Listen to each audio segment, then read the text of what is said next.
Everybody, and a warm welcome to all of you. The organizing committee, Metabolomics South Africa, would like to thank you all for joining us in today's session. We thank you for taking the once again, come and learn and share your input with us. I'd like to remind everybody that their mics should be muted. And just to save some bandwidth, we'll allow the speakers then to switch over to their videos, but you're welcome to put off your video. So I'd also like to say a big thank you to all of our stakeholders who has contributed in making this, a success. So first of all, the ACGT, Diplomics, University of Venda, and then of course, Metabolomics South Africa and the various subcommittees. I'd also like to say a big thank you to Prof Madala for availing himself once again. We really appreciate you taking the time out. So today's session is basically a build up from the session that we had on the 10th of June. So there was a lot of interest in the subject matter that was raised. So we thought that we would only be fair in making available then a second session where we can then have a follow-up because there was a lot of questions that was raised. So how it'll work is Prof Madala would give us a brief presentation. So that is basically our session 1. And then we'll address the questions that were raised or that were submitted during the registration. Finally, we'll then leave the floor open for any more questions that you might have. So you can either type those in the chat room or then raise your hand to actually ask or discuss your relevant points. Once we've covered presentation as well as the Q&A, I will then hand over to our chairman of Metabolomics South Africa, Dr. Fadal, to inform you on any announcements and changes, and then just to close off the session. I hand over to Prof. Madala. Thank you. Thank you, Aurelia. Thank you, everybody. I'm just going to try to upload my slides here. If you can give me a moment. Okay. I answer. But I can't see it. Can you see it?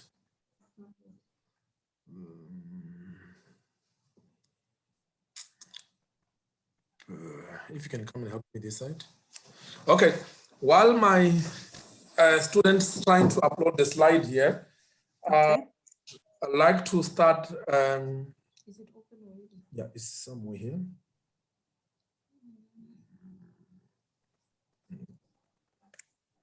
I also don't see where it is. There's so many things open here.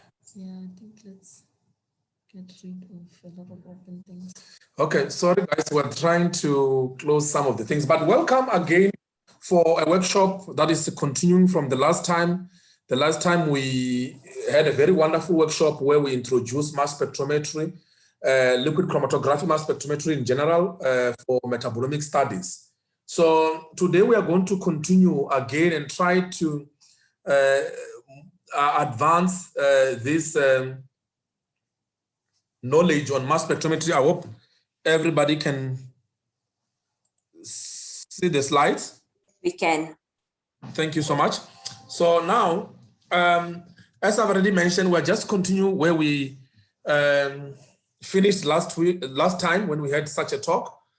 Because there was a lot of questions, and I thought maybe it's best that I go back to the most fundamental aspects of doing an LCMS study, especially in metabolomic studies.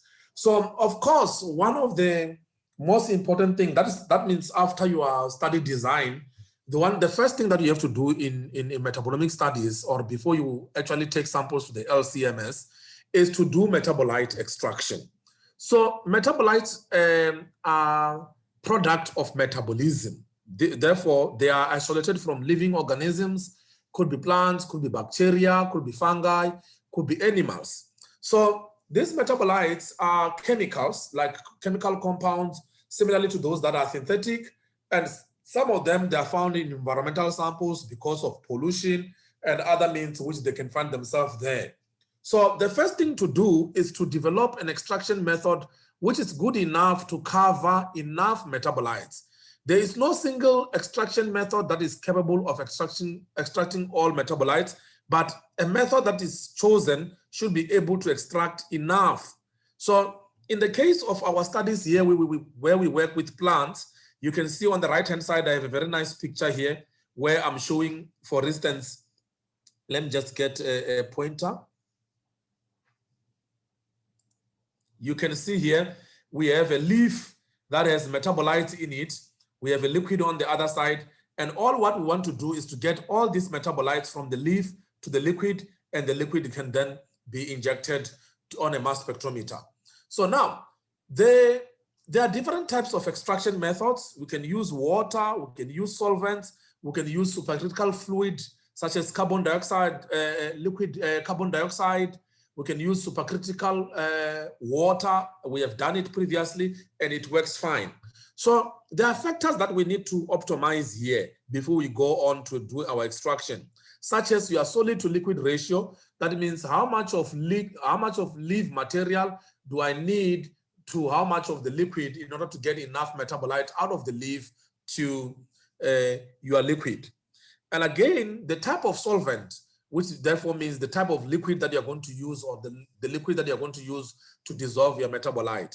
So for LCMS, we normally use two different solvents. We use methanol and or ethanol. So, however, other solvents such as chloroform, hexane, and whatever, they can be used. But before you inject on a LCMS, it's advisable that you dissolve the residue or the extracts on methanol or ethanol. So corrosive solvents such as chlorinated solvents, such as your chloroform, are not advised. We cannot advise you to use them on LCMS.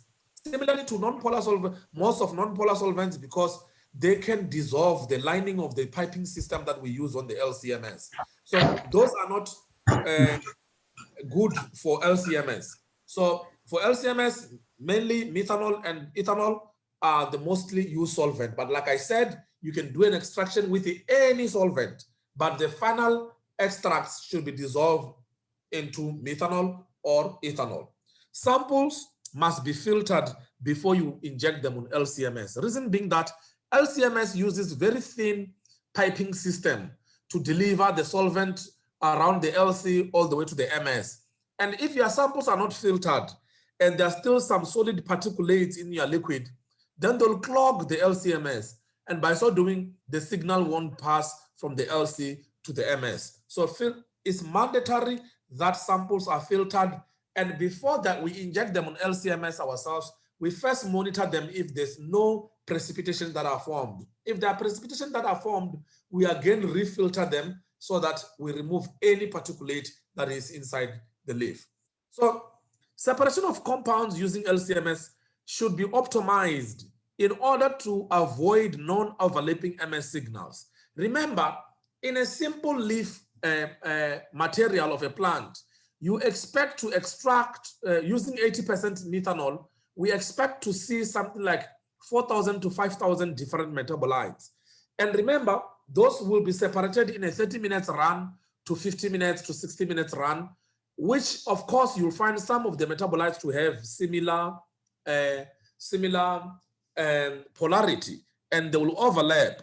And by this overlap, that means when the MS is detecting them, you'll then see that the MS signals are overlapping between different metabolites, and you won't be able to distinguish which metabolite is which. However, mass spectrometry is a very fast technique, meaning that it can also be optimized to distinguish between molecules. There are different modes of LCMS or MS, which is just a normal profiling MS. You have what is called tandem MS. You have now what is called the data independent acquisition and data dependent acquisition. We'll talk more about data dependent acquisition in the following slide. As you can see here, the precursor ion comes from the LCMS. It gets ionized in the ion source. So it gets a charge, it's heated up, it's dried by nitrogen, enter the mass spectrometer. Inside the mass spectrometer, it can be collided with argon gas, and this argon gas will result in fragmentation of a molecule and this fragmentation, together with unfragmented precursor, will move towards the MS detector. And those signals are the ones that we use to characterize the type of compounds that are found in this plant. So there's one statement that I put here, which I find it very fascinating because this is the statement that made me choose mass spectrometry as a golden technique. Because I've learned that MS fragmentation of any molecule is not a random event. This is thermodynamically and or kinetically controlled process. Because normally people prefer to use a GC because when you use a GC, the fragmentation patterns on the GC is well standardized. But I can also tell you that even the fragmentation that we see on the LCMS is so standardized in a way that whether you're doing fragmentations of a molecule at UJ, you're doing it at Univen, you're doing it in the UK, Paris, or wherever you are, the fragmentation of a specific molecule will remain the same, which therefore tells me that MS operate in a very standardized way. So if the MS fragmentation of a molecule is not random, is well controlled, that means we can therefore assign the fragmentation of a molecule to its identity. And this is what aids MS, this is what aids identification by MS. Okay. Also, what is also interesting, which you'll see when Anza go through molecular network with you, is that MS fingerprints or MS fragmentation of similar molecules are also similar, which therefore we can classify or group molecules that fragments exactly the same way in a molecular family during molecular network. So she will talk about that later. Okay, there are different modes of MS, but the one that I want to talk about today is data-dependent acquisition. Data-dependent acquisition is a very interesting technique because this, unlike other tandem mass spectrometry, you do not select a precursor ion. That means almost all ions that are passing through to the MS, if they reach a certain threshold, they are also isolated or sampled, and MS is done on them. So similarly to DIA also do the same thing. However, with DIA, almost all these ions are fragmented at the same time, and later on, the data needs to be deconvoluted in order to assign certain fragmentation to certain precursor ions. Whereas with data-dependent acquisition, which you can see here, ions comes into the mass spectrometer, they're selected and they're fragmented, and each and every fragment of a specific precursor ion are assigned. However, with DIA, they come out all together, and later on you can deconvolute the data so that you can assign the product to the precursor. Whereas in the case of DDA, it happens automatically. Once you finish, then you have the data that you can automatically upload to data analysis software such as molecular network, and then you can do identification and classification of molecules based on their fragmentation similarities. So here at Univen, we do almost all this type of tandem mass spectrometry, except for the PRM, which is a parallel reaction monitoring, which is done mainly by, what do you call this one? Obitraps. Obitraps are very good for that. But the version of parallel reaction monitoring is DDA, which we are currently doing here at Univen, and we are getting very good results with our mass spectrometer. Most of the people know multiple reaction monitoring, which is on the top here, which is mainly used for quantification. Also because, like I said, MS signals are not random, they are controlled, which therefore means if they are controlled and you can do them in a reproducible manner, that means you can use such events to quantify the amount of molecules that are present in our samples. And some people use MRM, we also do that here at Univen. And in order to do this type of work, you need to have a very fast scanning mass spectrometer. This fast scanning mass spectrometer allows you to be able to detect all these 4,000 compounds at a go. You will see when my student is going to present to you now that we detect a lot of compounds, and each and every one of those compounds, we have MS data for it, which again tells you that, and that happens in 30 minutes run, which again tells you that these instruments are scanning so fast.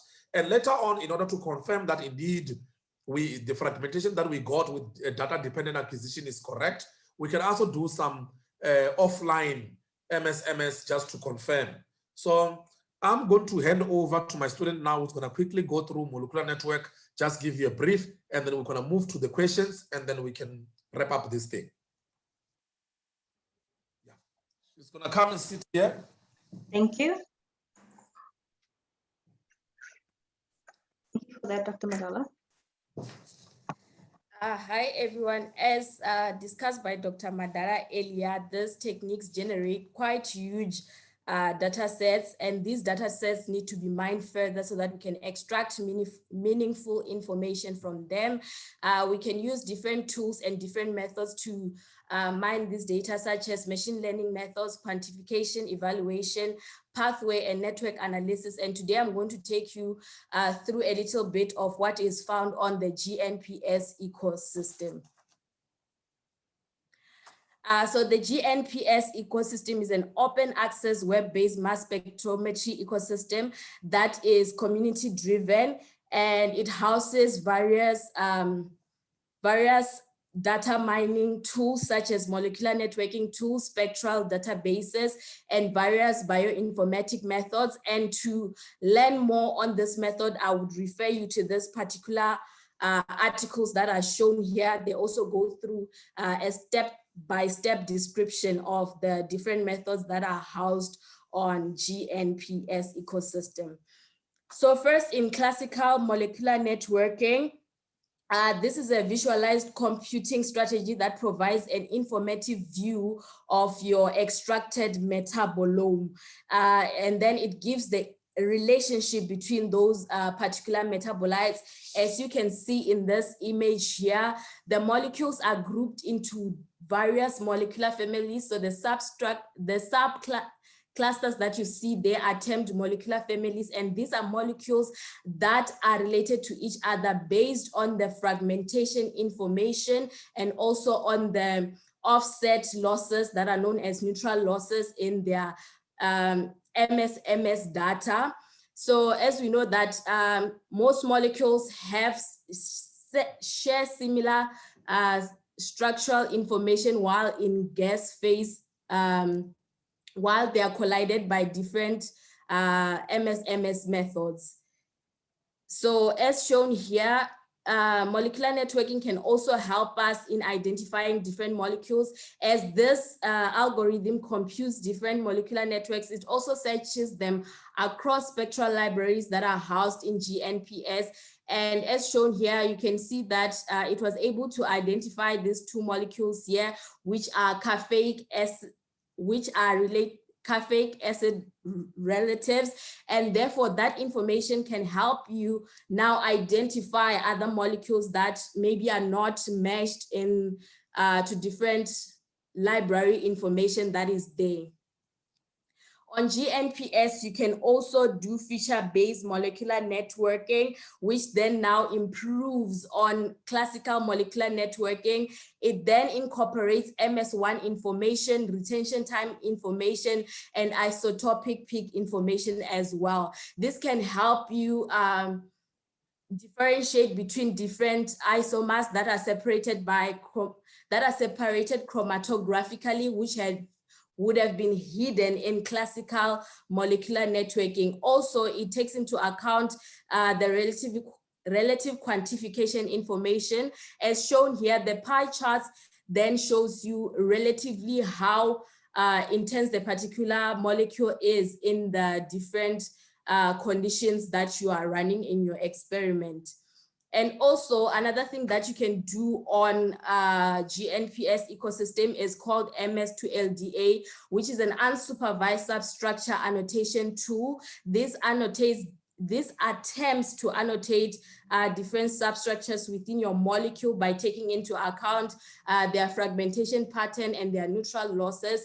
And that information, you can then use it now to then build up to the identification of an unknown metabolite. Also, what you can do by this information, there's a tool called Net Enhancer within GNPS that incorporates that substructure information and now the information that you got from the molecular networking, and it then integrates that information together, giving you a much broader view of the chemical space that you are dealing with, of the metabolome that you extracted. It can then suggest different classes that are within your metabolome. So these are some of the things that you can do on GNPS. And if you are to refer to those particular articles, you can then get a head start on what to do on those tools. Thank you. Okay, that was just a quick presentation from us. I think our presentation earlier, if you can.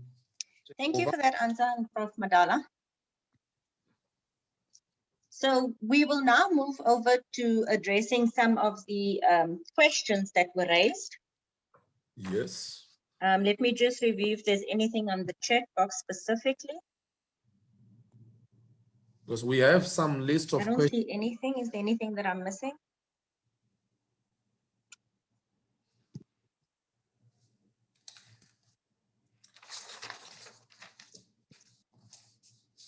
Okay, so Prof. Madala, thank you so much for reminding us then about the optimization. I think that's very key. So one of the first things that you mentioned during the presentation was study design. So with the study design, you have to incorporate, of course, when you're doing metabolomics work, it's multidisciplinary. So as part of your study design, you always need to include a statistician to help guide how that will be done. And then the next thing that he mentioned was the optimization. So as Prof. Madala said, you don't just use any solvent, it's also dependent on what it is that you're trying to answer. So depending on whether you're trying to extract polar or non-polar compounds, you will then utilize the appropriate solvent. He then moved over to the fragmentation part, reminding us that it is not a random event. And then of course that there's different data acquisition options available. And then Anza took us through the molecular networking within the GNPS platform. And I think there's quite a lot that one can do there, and a lot of information that you can retrieve utilizing then that platform. Okay, so I'm going to move over to some of the questions that were posted.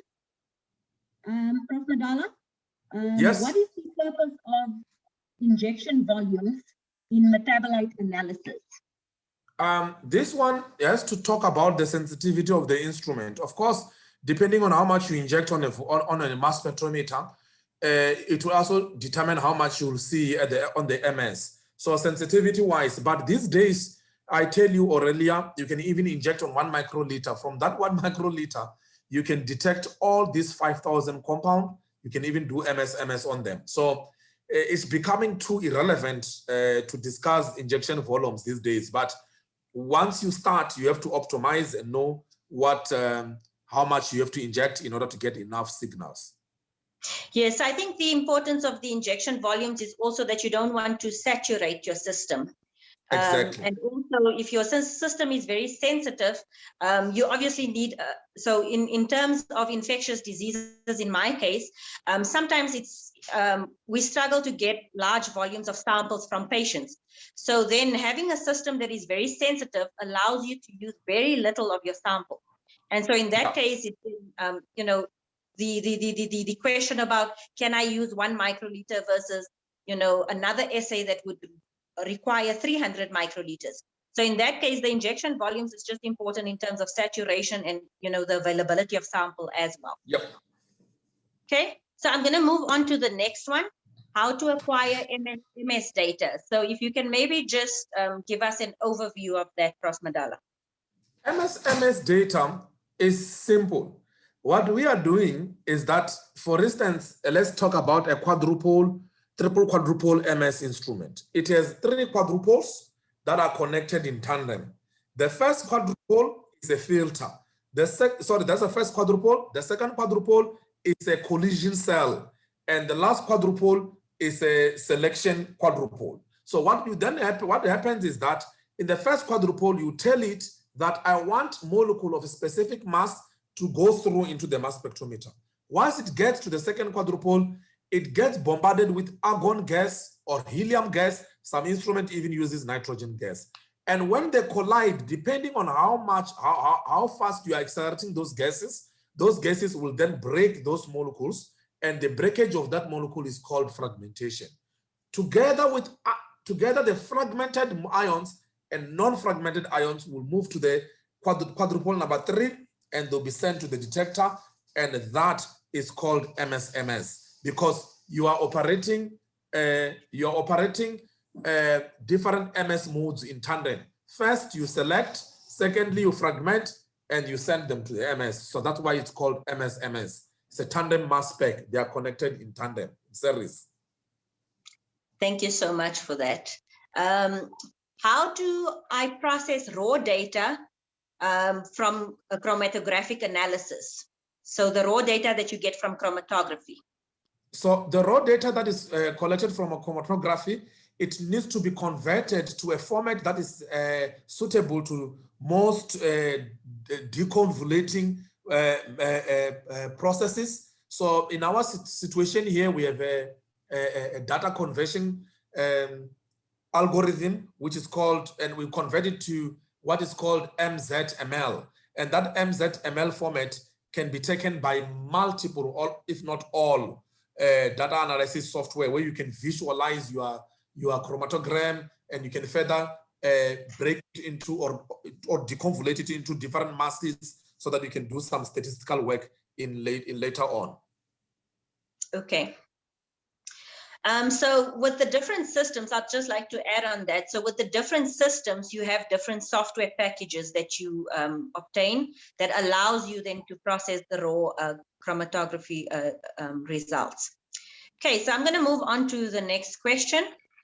Is there any plant chemicals, a data website to analyze all the chemical compounds detectable by LCMS? The answer is no. There's no such website where you can analyze all chemicals, but there are databases where you can analyze some chemicals. I'm trying to say no because of the word all. All no. We still don't know 90% of plant metabolites because they are not known. They are being discovered daily. So there's no way you can analyze all of them. I remember some years ago, I traveled to the UK just to learn a technique or a method that can be used to identify metabolites automatically. Fidel is still using the system. So right now, what we are doing is that whenever you find a compound, you characterize it, you store it in databases so that other people can go and use it. So there are databases such as Dictionary of Natural Product. Here at Univen, we prefer a lot another Japanese one, which is called the knapsack, which contains almost many metabolites. Like you put a name of the plant, it even tells you how much has been done there. Dictionary of Natural Product is even better. It's even better because I've seen that it has more metabolites than even knapsack. So there are databases, ChemSpider. There are many databases that you can use for annotate plant chemicals. Okay, thank you so much. So I see there's a few questions in the chat as well, but I'm just going to complete these ones first and then move over to those. Yes. Is it possible to improvise this method where LCMS is lacking? So yeah. I think this is a follow-up question. It says, what method is used to analyze LCMS data, and is it possible to improvise this method where LCMS is lacking? I hope I have that correct. I hope so, but I don't know. I really can't answer this question earlier because I really don't know what they meant, which method. If they can come back, if they're here, they can put it on the chat and then we can answer it there. Yeah, can you maybe, if the delegate is part of the meeting, can you maybe just elaborate on that question? So I'm going to move on to the next one in the meantime. What reagents for LCMS and alternatives are available in the market? The reagents for LCMS, for mobile phase, which we use for analysis, we use methanol or acetonitrile and water. So they are available in the market, sigma cells, such solvents, and you have to specifically use MS grade, which are very pure solvents, so that you don't get impurities interfering with your signals. So we buy ours from Microsoft. They have Romil solvents, which are very, very clean also. We buy them from there. It's very expensive solvents, 4 bottles of methanol. We pay roughly 6,000 Rand for those. And then water, it also has to be very, very pure. In actual fact, they say if you want to purify your own water, you have to have at least 2 purification systems operating in tandem. That means you purify it, the purified water from the first instrument goes to the next one, and then you can use it for LCMS. And of course, if there's anything that is particulate, because we filter our samples, we try to eliminate it there. Even our system itself, where it draws off the solvent, it also has filters to eliminate any impurities if there's any. Okay. So I'm going to move to the next one. Thank you for that. The best solvents. I'm not sure if you perhaps have some experience working with bacteria, but what is the best solvents for extracting metabolites from bacteria? There's no better solvent for anything. Solvents needs to be tried out. You take almost all solvents, you try them out, and you analyze them on LCMS and see which one is giving you more signals. So, for instance, bacteria are very interesting because you grow them in liquid media. People must also be aware that for extracellular metabolites that bacteria are excreting, you don't need to extract. You just have to take the extracellular water or media, filter it into the LCMS vial. Directly from that water, you can inject it directly, and you see what the bacteria has excreted. But if you want to extract the intracellular metabolites, depends whether if the metabolites are polar, mid-polar, or non-polar, that will go also with the type of solvent that you're going to use. Definitely. So that comes back to our first topic where we spoke about optimization. Exactly. Moving on to the next one. What are the important parameters to consider for method optimization on the LCMS? And what are the implications for the choice of each parameter? An LCMS is a robot, Dr. William. It's a robot. This is a machine that has been trained to do things. It has default settings when it arrives here. In order to improve on its capability, you sort of alter those default settings in order to suit your data. So for LCMS, remember, LCMS is 2 different instruments combined into one. There's an LC part, there's an MS part. Just an LC part, you can spend years and years optimizing things on it. You can optimize the flow rate, the type of column you are going to use, the type of mobile phase, the type of a column, the length of the chromatographic length, how you structure the chromatography method, the gradients, and all those type of things. All those things needs to be optimized, but the purpose is coverage. Am I getting enough metabolites with my settings? This is the purpose. The same thing with MS. MS, again, you go to it, first of all, you have to ionize your molecule. Is your molecule going to ionize better? Remember now, some molecules will ionize best in positive ionization, some will ionize best in negative ionization. But again, that also speaks to the solvent you used before they get to the mass spectrometer. You might find that molecules indeed are better ionizing in positive ionization when you use acetonitrile. You see now, so even though there are 2 instruments, you still have to use ways in which you have to optimize all these conditions. On the mass spectrometry side, as I've already mentioned, for tandem mass spectrometry, you have to optimize the collision energy.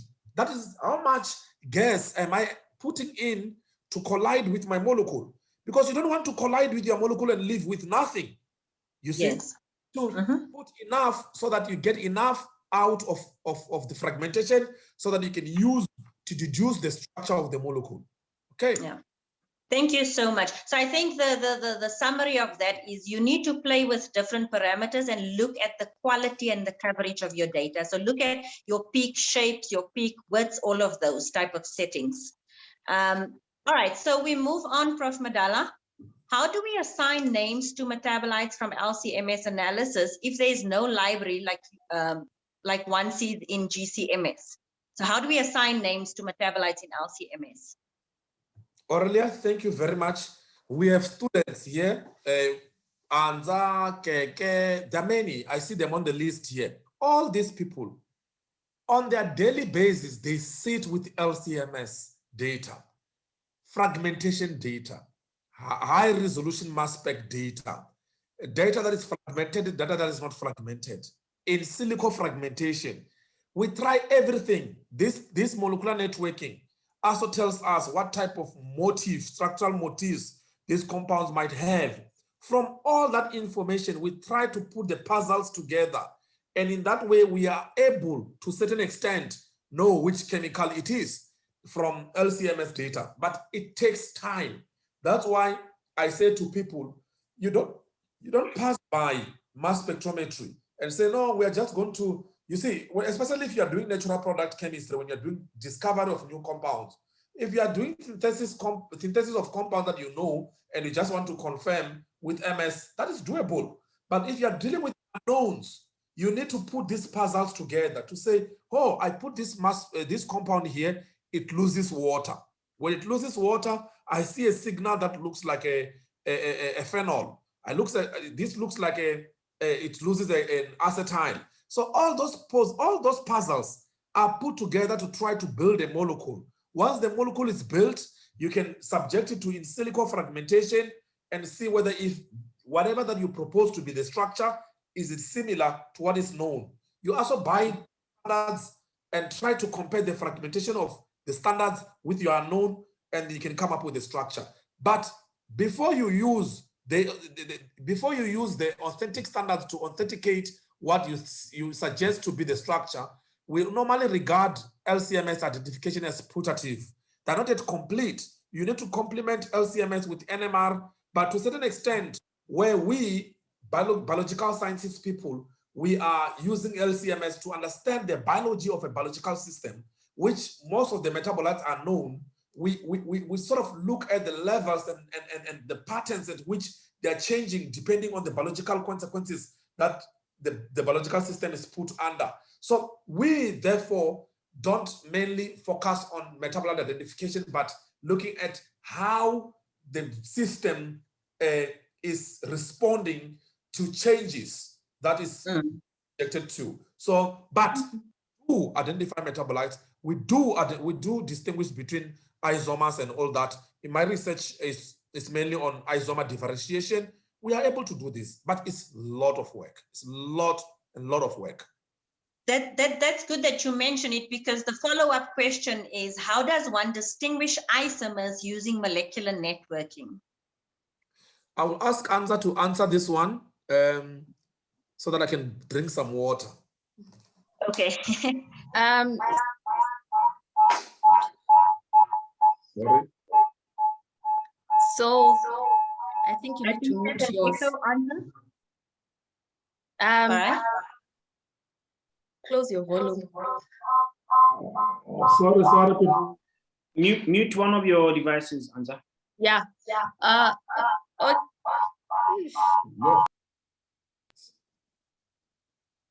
Hello.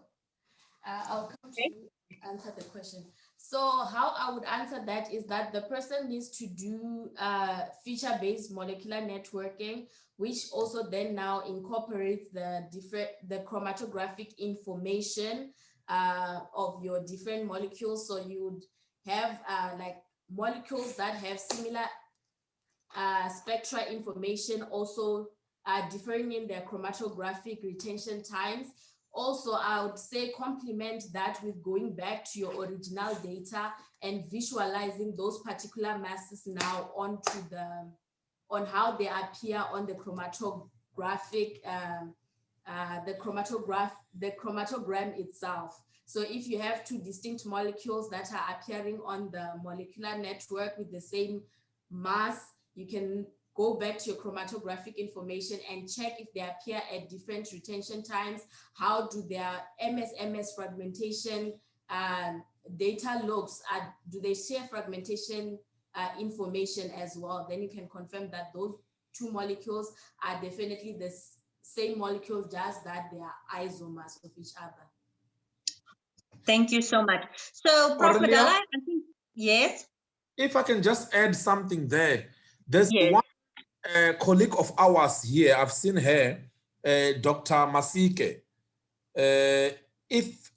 If you allow her time later on to just also tell you about ion mobility mass spectrometry, because what people are also doing with this feature-based molecular network is that they also do ion mobility. And ion mobility is a very brilliant technique to distinguish between isomers, because especially closely related molecules that have similar geometry.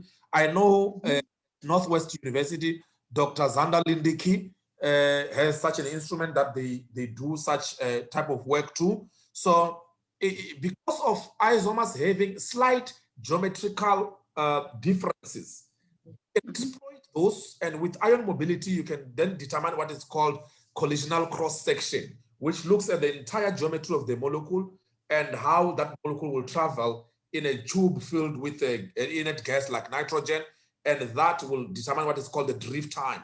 Together, that information is taken to determine what is called the collisional cross-section. That can also be used as an orthogonal feature that you can use above normal features like rotation time, like your MS fragmentation, in order to distinguish between these isomers.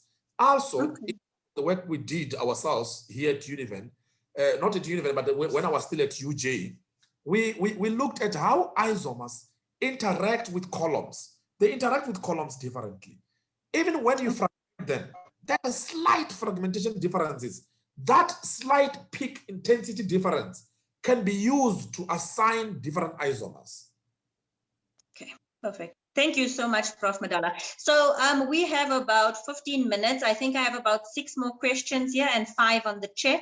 So we're going to try and just keep them short, but to the point. One of the questions is, can I use the LCMS analysis to screen and quantify secondary metabolites in invasive plants? Yes, LCMS can be used to screen.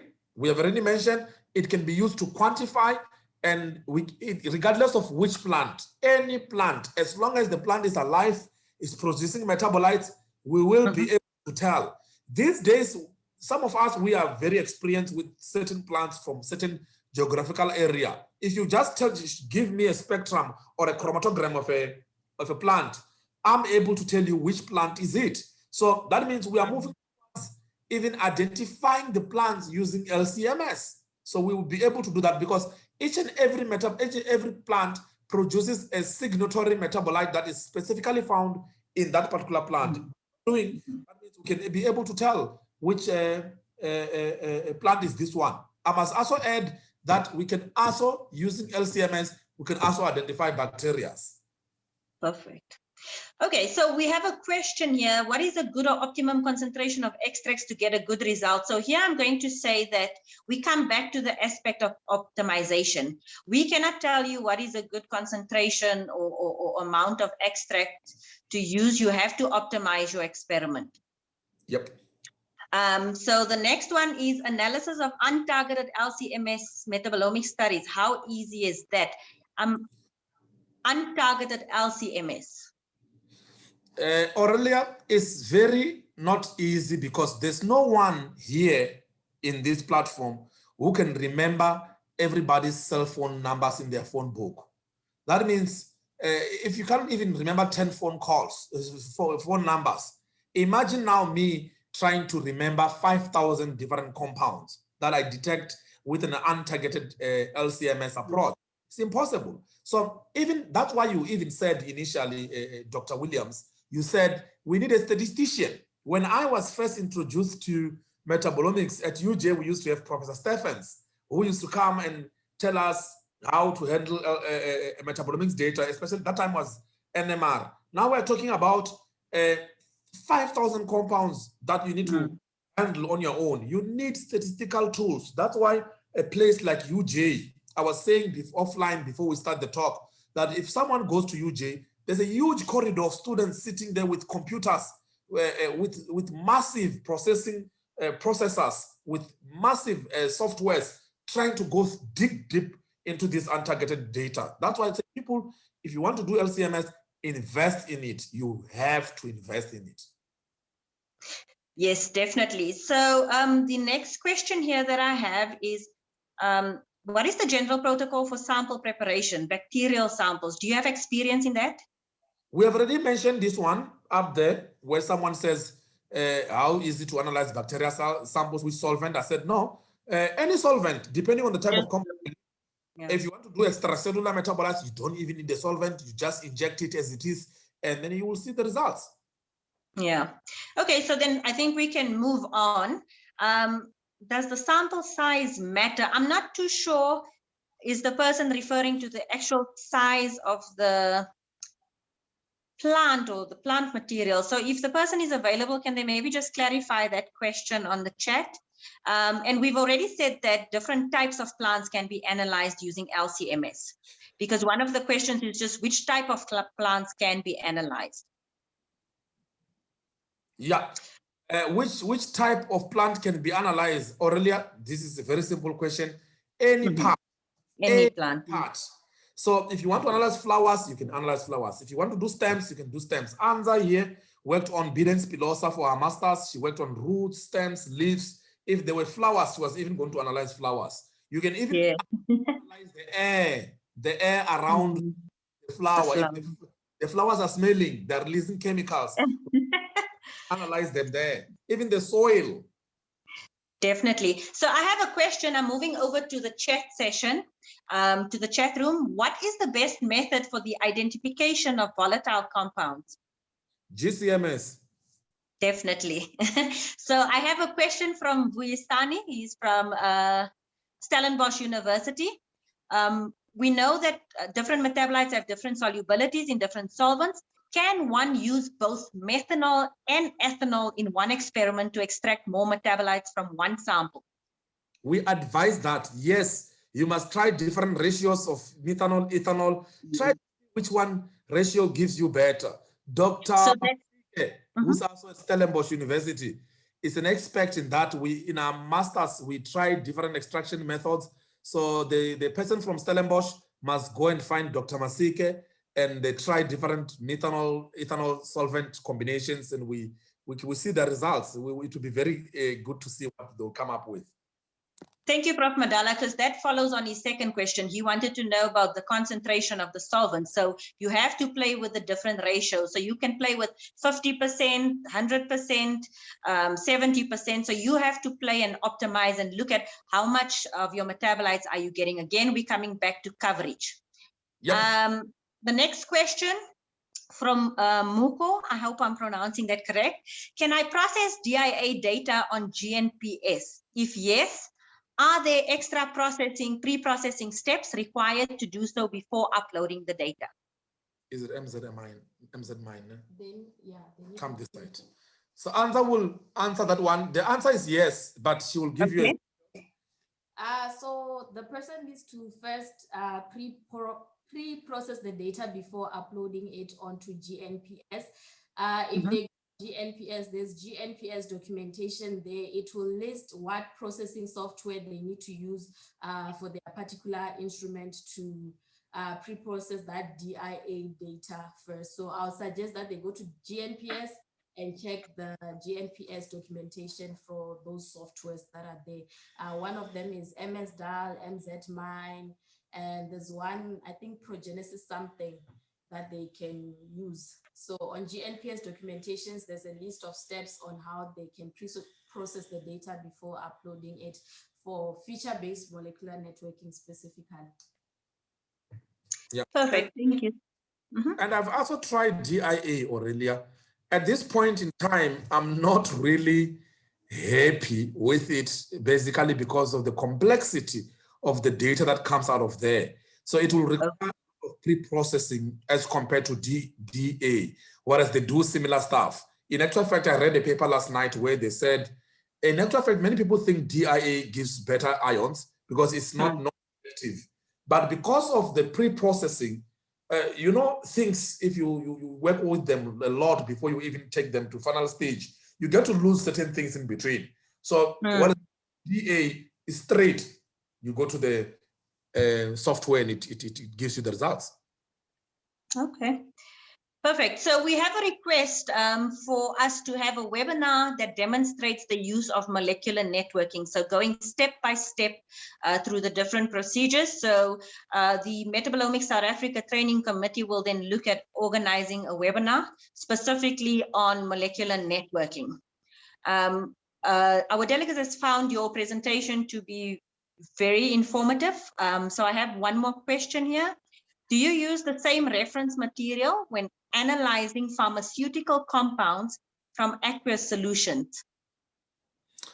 No, I've helped colleagues who does pharmaceutical pharmaceutical compounds from water solution, from environmental samples. We don't use the same workflow. We use quantitative workflows for those because we just want to quantify how much they are in water bodies, in environmental samples. Whereas in this case of untargeted LCMS, because we're dealing with large number of metabolites, that's where we go with the route of molecular network and multivariate statistical modeling. But pharmaceutical companies, pharmaceutical compounds, we just mainly quantify them from the standards that we buy and create a calibration curve and be able to detect each and every one of them. Perfect. Okay, then for the individuals who have questioned, the recording will be placed on our YouTube channel. So please look out for that link. I have a question here from Cabello Sitwe. What is the difference between using acetonitrile / water and ammonium acetate? Yes, thank you. Let's start with ammonium acetate. Ammonium acetate is an additive that is added on the mobile phase. Remember, acetonitrile / water is our mobile phase.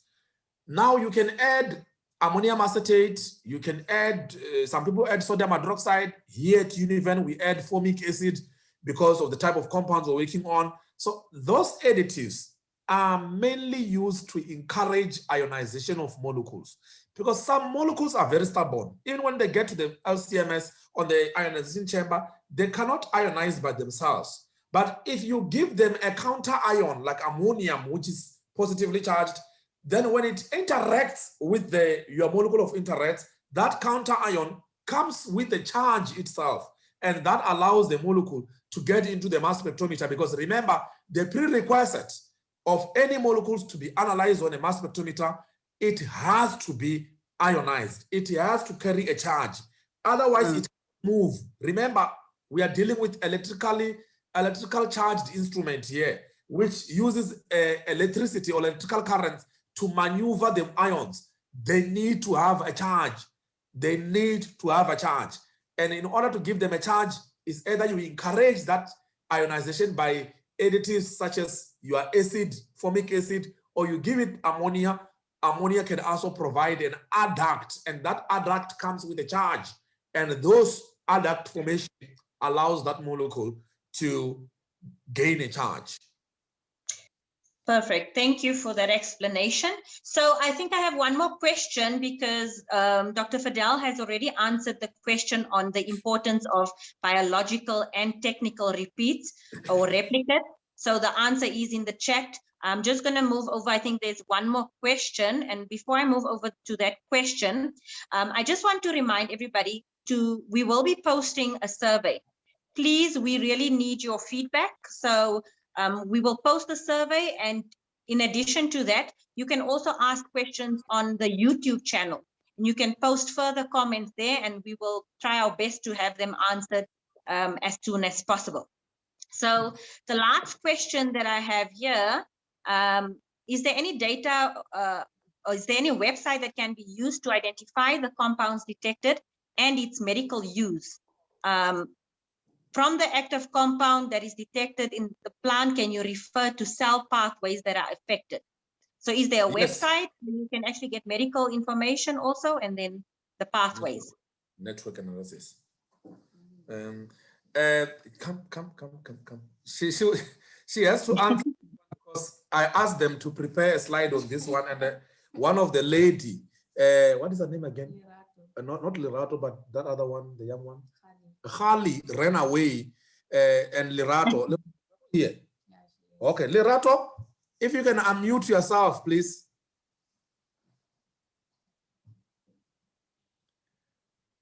Lerato, I think she's scared, but she will come. Okay. All right, I'm going to give you guys 1 more minute and then I'll hand over to. But anyway, as I speak, as we wait for her, it's possible. Once you are, Lerato, are you here? Okay. Then. So what I can suggest is that you maybe posted the website or the websites that you guys know of, maybe under our YouTube channel. Yeah, because that is Fidel's specialty. They do network analysis. Once they find a metabolite, they can put it in KEGG, and under KEGG will locate where this metabolite is coming from, so which pathway it comes from, and in that way they can do pathway analysis, and then from there they will be able to tell the biological function of that metabolite. Each and every metabolite, like you saw what Anza presented to you with the MS2LDA, that looks at the motif, and those motifs, they can further be taken further, and then you can look at the function or which pathway they falls under, and you'll be able to tell this is a phenyl propanoid, this is the flavonoid, and then you can assign the function thereafter. Perfect. I think we've covered all of the questions. Yeah, the final one that I see here is, what mobile phase do you suggest for water extraction? And then they've listed TLC. Yeah, I want to tell that person that the era of TLC is done, man. Earlier, people are advanced, man. People are talking about molecular network. People are talking about future-based molecular network, ion mobility mass spectrometry. We can't be found wanting with LTLC. With TLC, how many spots are you going to detect there? You're going to detect something like spots. Well, here we're talking about 5,000 compounds. So I would really advise, and I'm offering myself for free of charge, that person who wants to still do TLC, they just need to pay a PEP store, put their samples there in a small box, courier them to us. I send them chromatogram for free of charge. TLC, to answer them, because if we answer them, we're encouraging them to still do TLC, and we can't catch up with countries like the UK, Germany, and whatever big countries if we're going there with TLC. I mean, hello. Yeah, so I think we've reached the end of today's session. It's been very informative. I love your enthusiasm. I love your passion for what you're doing. I'm going to hand over to Dr. Fidel just to give us some announcements and maybe close off, list any changes, tell us about any changes, any announcements, and then we'll close off the session. I want to thank you again so much for your time, Prof. Madala. We really appreciate it, and I think we've got a lot of questions answered, and I hope it's helped a lot of our delegates. Over to you, Fidel. Thank you, Aurelia, and thank you, Professor Madala. That was really a wonderful session, and thank you to all the delegates who attended these sessions. And just a quick announcement for Metabolomics South Africa. Molati, who has been from ACGT, handling the communications subcommittee. He's not retiring, but retiring a bit. He's a bit stepping aside to assist from the background. So we have a new people who are taking over for the communications. You have seen emails. I think they have been communicating with you. It's Anza, she's the one who just presented with Dr. Madala, and Kekeletso. So they will be handling the communication from the Metabolomics South Africa. Perhaps they can just wave, Fidel. I don't know if they have their videos on. Perhaps they can just wave. Yes, please, if you are there, Anza, you can show your face again in case people, yeah, there she is. And Kekeletso Chile. Hi. Okay. Thank you. So they will be handling the communication from Metabolic South Africa, and the website, the Twitter, and also the YouTube channel. Thank you so much. Thank you, Molati. You have really helped a lot, and we still have you. Please don't run away. And thank you so much, Aurelia. That was really a great session. Professor Madala, you are always an inspiration. Yes, I want also to emphasize these workshops, webinars, trainings, they will be more to come. There is one on NMR plant metabolomics coming up. Please stay tuned. And also for the tools that Anza touched on, the molecular networking tools, we surely will prepare a webinar or a workshop on it. And also there's other aspect involved in that pipeline of metabolomics workflow, data mining, the chemometrics, etc. Those topic-specific workshop and trainings, the webinar, shall be prepared in the future. Please stay tuned. And there is, I think, a survey that will be sent out. If you have questions, interest, a topic that you want to be addressed, feel free to communicate, even if you write directly to this communication committee, Kekereto in the ANZA, so that also we gather those information, the needs for the training, and we organize and plan those workshops accordingly. So, Aurelia, up to you, and thank you so much. Thank you so much. So thank you everybody again to our stakeholders, ACGT, Diplomics, University of Venda, Metabolomics South Africa, Prof. Madala and his team, and then the various subcommittees. Thank you everybody. Thank you. Take care. Bye-bye.